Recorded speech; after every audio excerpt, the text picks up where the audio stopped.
Visual novel protagonists are in a weird spot. So many people want them to have personality and even voice acting, yet a lot of visual novels, especially romance-heavy ones, still have protagonists with a personality of a wet noodle, and worst, almost never have voice acting. And yes, that includes ones targeted at women, aka otome games. I personally tend to prefer protagonists with some degree of personality, whether it's likability, humor, character development, or just something cool and unique about them. In this video, I'm going to dive into my personal top 10 favorite visual novel protagonists as of 2025. At number 10, I have Kotarou Tennouji from Rewrite. Key protagonists can be hit or miss, but Kotarou stands out to me partly because he was written by Romeo Tanaka instead of Jun Maeda or his imitators, which made him a lot more interesting to me. At the start of Rewrite, Kotarou is much more of a goofy comedy protagonist, but he has moments where he's surprisingly proactive, sometimes to a fault, like when he tries to get closer to Lucia by eating her parfait for some dumb reason. He has great interactions with all 5 main heroines, and once you reach the heroine routes, he starts to get more serious. His character development varies depending on the route, which can either be a strength or weakness, depending on how you feel about multiple writers handling a single protagonist. One consistent trait to me is his strong shonen protagonist-like determination. Unlike many shonen-style protagonists, he's sometimes willing to do some pretty dark things for the sake of a heroine, which makes him stick out. His role in Moon and Terra is especially unique. His Terra arc in particular is controversial, but I actually liked it, even if it feels at odds with how he is for the rest of the game. Overall, Kotarou is a fun, well-written protagonist, just not quite a top-tier favorite for me. At number 9, I have Masaki Tomoyuki, who first appeared in Kara no Shoujo 2, also known as KNS the Second Episode or The Shell Part 2 Purgatorio by Shirobune. You might be wondering why I'm going with him instead of the main series protagonist Reiji. I'll explain that later. For now, I'll just have to say that while Masaki doesn't have the most stand-out personality, his backstory and development throughout the complicated Hirogata murder mystery in Kara no Shoujo 2 was really interesting. I can't say too much without spoiling KNS 2's story, but let's just say I really liked everything Masaki had to go through. Not just confronting his past, but also growing into a competent detective assistant to Reiji. I particularly liked what he became by Kara no Shoujo 3, the last episode. After all the development he went through in the second game, he's a much healthier person. While he's still dealing with some psychological baggage, I was impressed with how much he subtly improved, to the point where even his own boss started treating him with much more respect, even if he was still an asshole to him at times. Masaki even gets the extra respect and honor of being able to be the one to select the optional slice-of-life map selection screens over Reiji in KNS 3, even though this is the one game where those sections don't matter for getting the best endings. Honestly, the only reason Masaki isn't much higher on my list is that, as I said earlier, he doesn't exactly have the most standout personality. He's nowhere near as snarky as his boss Reiji, and doesn't have any particular gimmicks outside maybe being a bit hot-headed at times, but having a really good backstory and development that naturally builds up over time is part of what I look for in a great protagonist, and in that respect, I really liked him. At number 8, I've got Kazuma from Making Lovers. Technically, this ranking could apply to all the translated SME protagonists since I like all of them pretty similarly. They're great at over-the-top goofy comedy and dumb pervy comments, which adds a lot of charm. However, Kazuma stands out as the most mature of the SME protagonists. He's the oldest and the only one with an actual job at the start of the story. Since the common route is short, he gets into romantic relationships pretty early, and because of most of them are adult-age relationships, he matures a lot faster than many other SME protagonists or comedy-heavy leads in general. He's not a heavily developed character, and he's far from perfect. That actually works in his favor. He represents SME moege at their best for me, a fun mix of goofy comedy with surprisingly wholesome interactions. As the story progresses, he manages to support both himself and his girlfriend in a way that's more mature and thoughtful than you'd expect, despite his goofiness and loud, perverted comments. I don't have much more to say besides that he's easily my favorite pure moege protagonist. He stands out in a genre full of bland, forgettable male leads. Sure, he has his fair share of cringy perv jokes that you definitely would not want to use in real life if you want to attract a sane woman, but for entertainment purposes, he keeps an already lively visual novel even more fun, without usually going too far. At number 7, I've got Ruka from Meteor World Actor. He's my favorite of what I like to call the asshole protagonist type, characters like Yuji from Grisire or the ever so popular Rance. But compared to those two, I think Ruka is a lot more consistently likable and well balanced as a protagonist. My main issue with Yuji is that he's just way too overpowered when it comes to solving the girls' problems. He basically feels like a Superman with some asshole sarcasm. Ruka, on the other hand, is much more of an overly lazy jerk, but there are actual plot reasons for why he hides his powers. He's limited in when he can use them, since they can affect his health, which adds an interesting dynamic. Then there's Rance, who some people find entertaining for some reason, even though he constantly gets into struggle-snuggle situations. People seem to forgive him just because others in his universe are even bigger assholes than him. Ruka, though arrogant, is at least self-aware about it, and the world around him acknowledges it too. He navigates the system by doing shady dealings as a cop, taking advantage of loopholes that more by-the-book officers definitely would not. More importantly, when Ruka actually has sex, he never resorts to anything non-consensual, which is rare for an asshole protagonist. He's one of the few in this category that I actually find consistently entertaining. His backstory is fascinating, and while he's competent with his powers, what makes him compelling is how he bends the rules and sweeps things under the rug to get by. It's just too bad the writer Kinigasa is busy with Classroom of the Elite, and we're still waiting for the third entry of Meteor World Actor. I'd love to see the complete conclusion to Ruka's story someday. At number 6, I've got Itsuki from Criminal Border or Liminal Border on Steam.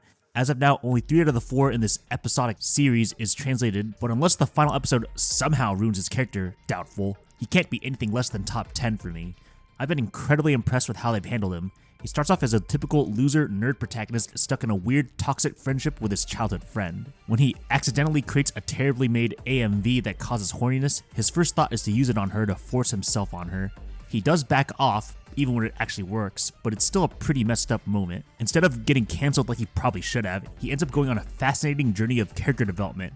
His childhood friend Rin encourages him to find a way to monetize this AMV, showing she's not exactly a great person either, being way too focused on making money through any means necessary, including running a horror service essentially. This leads to Itsuki forming unlikely allies, friendships, and even enemies, all because of an accidental horny AMV.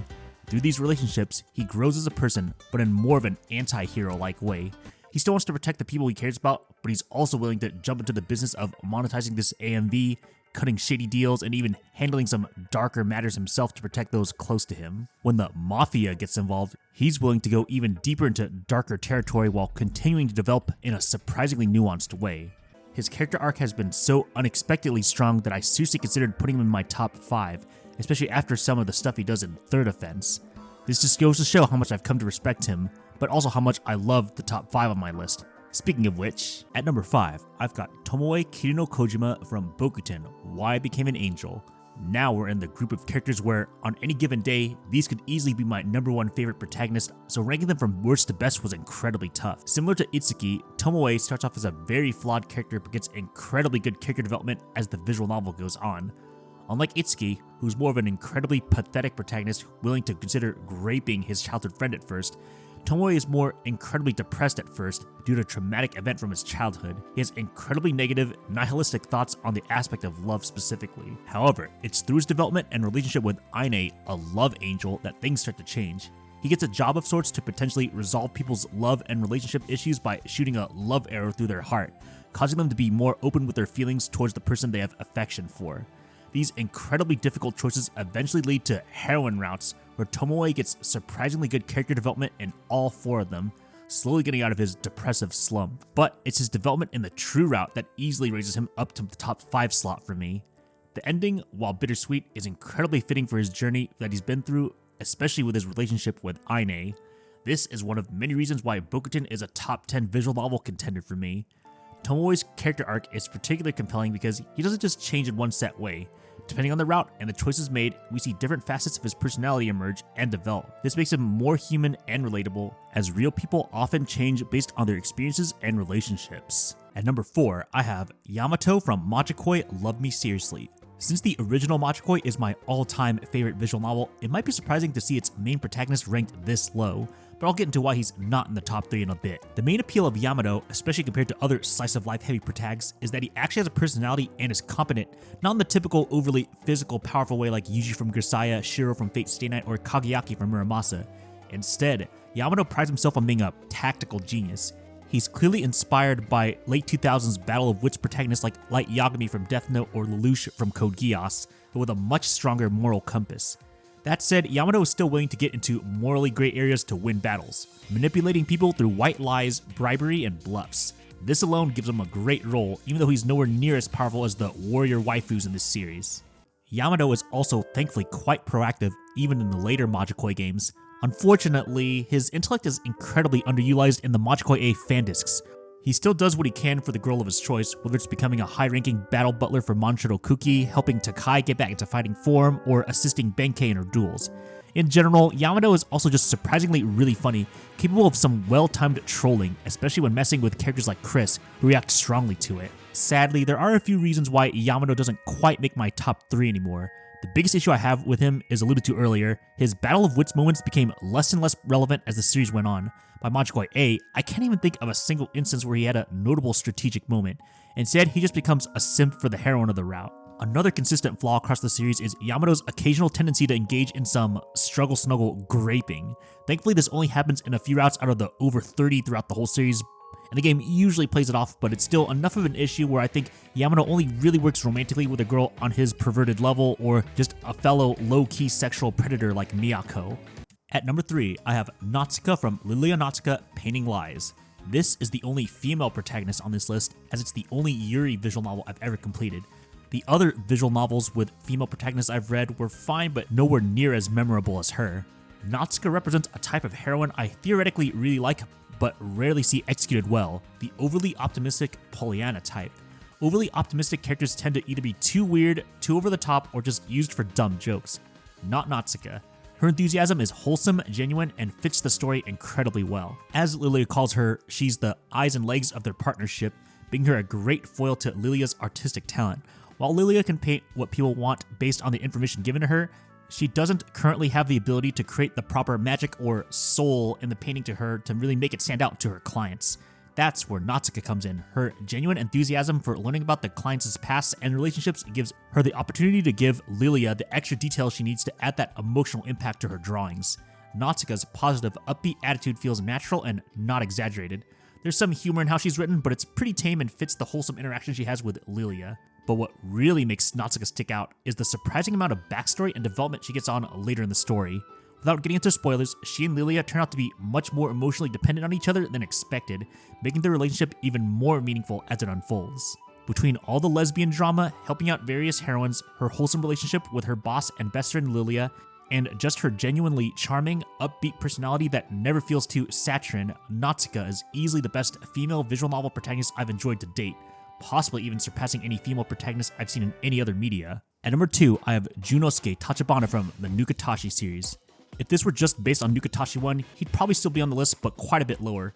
However, his development across both games, combined with his standout personality, easily makes him one of my new top favorites. From the start, he has a lot of issues with Seirin Island due to the stress and heartbreak it caused his family, both blood-related and his now-dead mentor. Once he realizes how insane the island system is, he quickly vows revenge, which sets up a pretty compelling motivation that he sticks to throughout the stories. While he can be a bit abrasive butthole to certain characters, especially Nanase in the first game, Junnosuke's heart is always in the right place. Even when he struggles against the sex enforcing police, aka the SS or FS if you don't use the improvement patch, one thing about him never changes: he's always entertaining.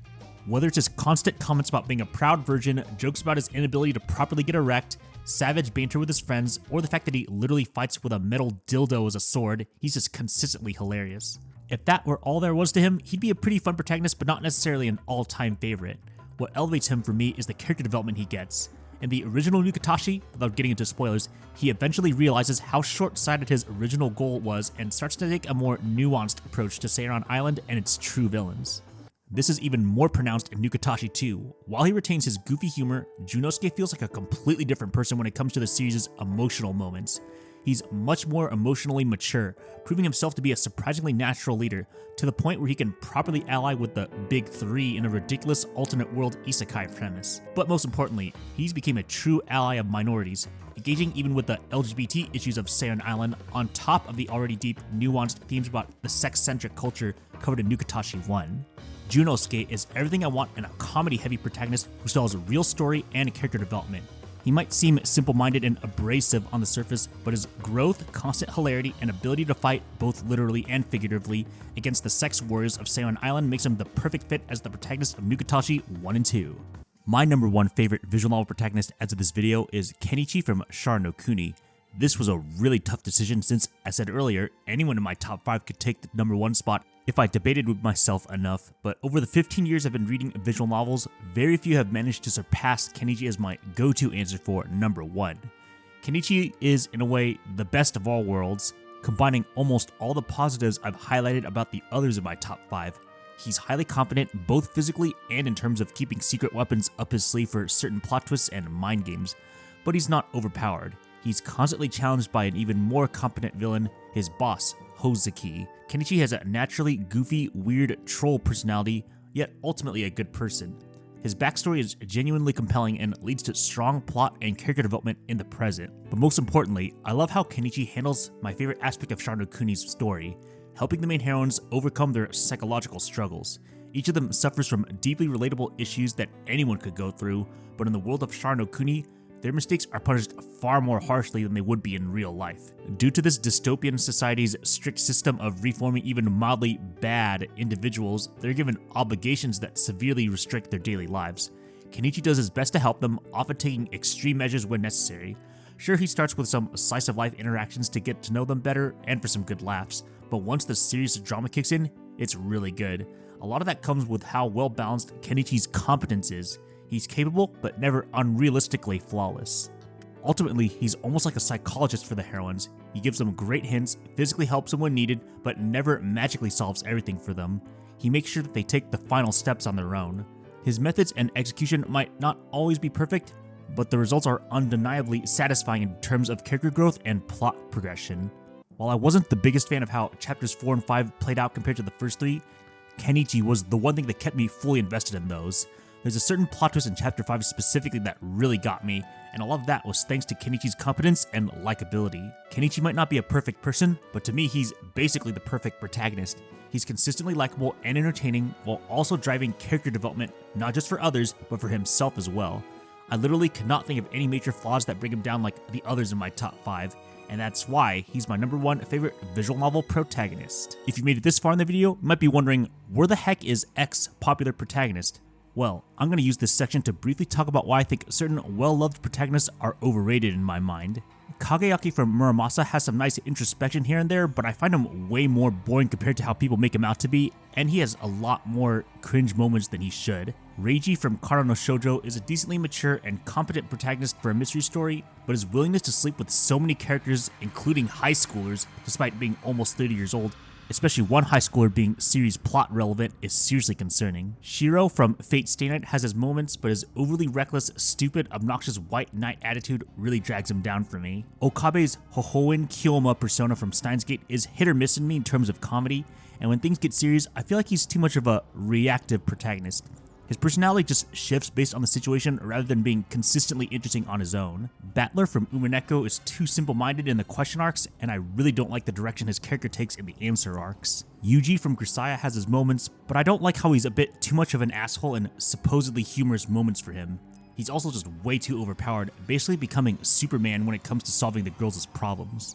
Yuki Minakami from Tsubahebi gets way too much love just because she's a hot tomboy smoker who's supposedly intelligent, and a certain plot twist around her completely killed my opinion of her. Tomoya from Clannad has interesting development in After Story, but outside of that, he's kinda just okay, except for some occasional troll humor moments. Takeru from Muv-Luv does have good development, but he's incredibly inconsistent in how he grows, and it takes 30 to 40 hours of him being almost completely unlikable before he actually gets there. Everything I've heard about Haruki from White Album 2 makes me wonder why he even has fans. He just seems like a ridiculously annoying, pathetic, indecisive little bitch boy whose stupidity fuels long-winded melodrama. And that wraps up my top 10 favorite visual novel protagonists video.